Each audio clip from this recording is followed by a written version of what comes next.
Hello. Hi.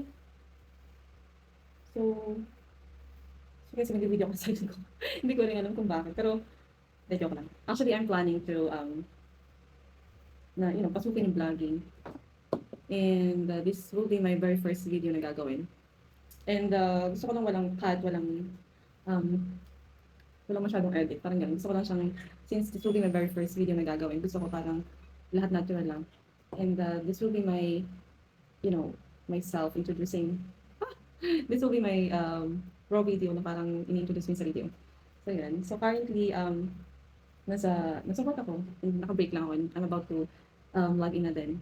Pero yun nga, before I log in, parang gusto ko lang mag-take ng video. And then since nagpa-plan nga ako mag-vlogging, well, kakapunod ko ng mga video-video. So, parang gusto ko lang siyang gawin. Parang happy years lang ako sa feeling. Ano ba yung feeling mo parang i-document mo yung sarili mo and then papanoorin ka ng maraming tao. Parang ganun. And then, tapos yun, parang gusto ko lang siyang gawin. Gusto ko lang maranasan yun. And sa ngayon, parang kasi nag-iisip din ako ng parang, ano ba yung, wala namang masyadong interesting sa buhay ko actually.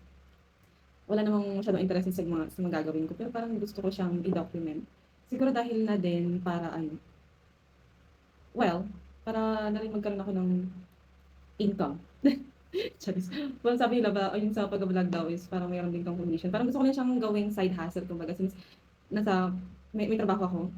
And ano ba yung dapat kong gawin during my free time? And ayoko namang, um, you know, for more than 4 years ng pagtatrabaho sa call center, parang lahat ng free time ko doon, parang naisip mo lahat yung, hindi parang yung mga free time ba, like after ng work, parang gusto kong ilaan yung free time na yun sa like, i-busy ba ganun.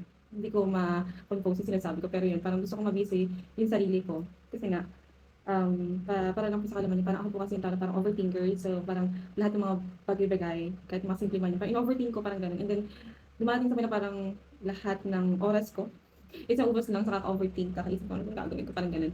And, yun, in-overthink ko lahat ng bagay, especially, um, napaka-red flag nun kasi nga, syempre, isa ko lang.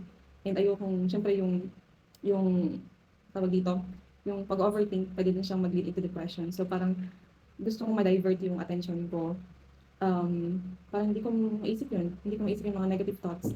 And sa ngayon, parang I'm actually opening myself then and actually allowing myself to go out in my comfort zone na din. Well, pag-overthink for me is like a comfort zone. Parang doon na kasi ako nasanay. And parang gusto ko siyang alisin. Siyempre parang, hindi pa lang po ako nakaisip yung mga bagay-bagay na like mag-lead sa into depression, into, you know, basta yun. Hindi pa lang po ako nakikita ng mga ganung bagay, like mga negative, mga masamang bagay na pwede kong gawin sa buhay ko, parang ganun.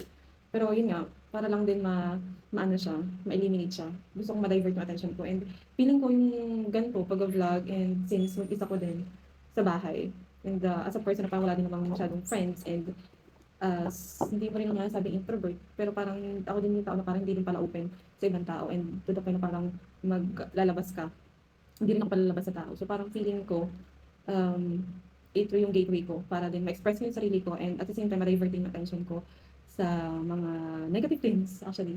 And as a person din who living alone din talaga, parang gusto ko din na magkaroon ako ng parang ibang gagawin aside sa pag-work ko. And then yun nga. So this will be my very first video na gagawin to introduce myself then and to enter vlogging. I don't know, hopefully mag-work and hopefully maging consistent siya sa akin. Kasi may certain era kasi din ako na parang ngayon parang gustong-gusto ko yung isang bagay, okay, for more than a week gagawin ko siya. And then after nung hype, mawawala. And then wala na. Parang ganun. Pero this time, parang gusto ko siyang gawin. Gusto ko siyang gawin consistent. Gusto ko siyang gawin as my daily routine na din. So yun, hopefully you'll be able to get to know me and yun lang. And ano pa ba? So siguro yung ibang details, ayoko din namang ma-fed up kayo lahat ngayon. Pero siguro I'm actually, so this will be my very first video na gagawin ko and then to introduce a bit of myself then. Pero yun lang. Hopefully, gustuhan nyo and yun lang. Thank you so much.